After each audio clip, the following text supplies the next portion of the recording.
kelishdi. Bizda esa birinchi raund boshlanish arafasida Erasil va Abdumalik Yorbutayev rekordlarni ko'ryapsiz. Qozog'istonlik jangchi 9 g'alaba va 5 mag'lubiyat, hamyurtimizda esa 6 g'alaba va 1 mag'lubiyat. Hozir birinchi raund boshlanadi. Demak, birinchi raund start olyapti. Albatta hamyurtimiz stoykada ishlashga e'tiborini qaratadi. Erasil ham, endi Erasilni to'g'risi men yaqindan bilmayman.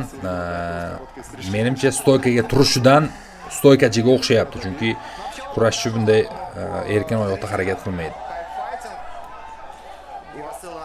Jab zarbasi bo'y jihatdan hamyurtimiz biroz yon beryapti. Shu raqib chap qo'l zarbasi va knockdown sanalyapti. Albatta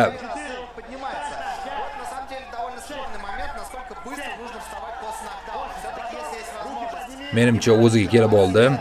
Davom etadi. Jang nazlimda MMA bo'yicha emas, shu qo'l jangi kulachka bo'yicha bo'lyapti ekan. Chap qo'l zarbasi yana o'tdi.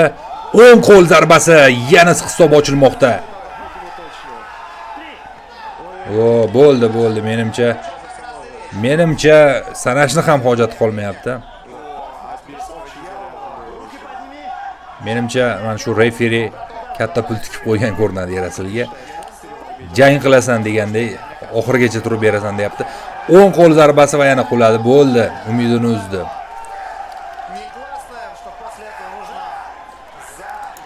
Nazarimda mana shu Hype FC Armeniya kardida ko'plab janglar o'sha raqiblar bir-biriga mos emas.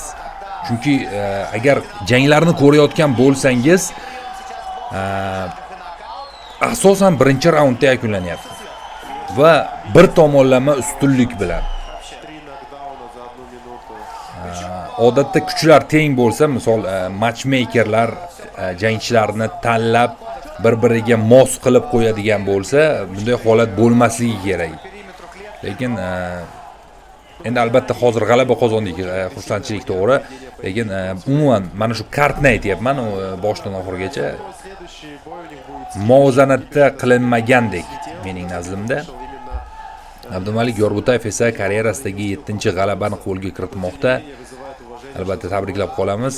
Mana bu esa takroriy lavha. Chap qo'l zarbasini yaxshi o'tkaza oldi hamyurtimiz. Texnik nokaut bilan demak.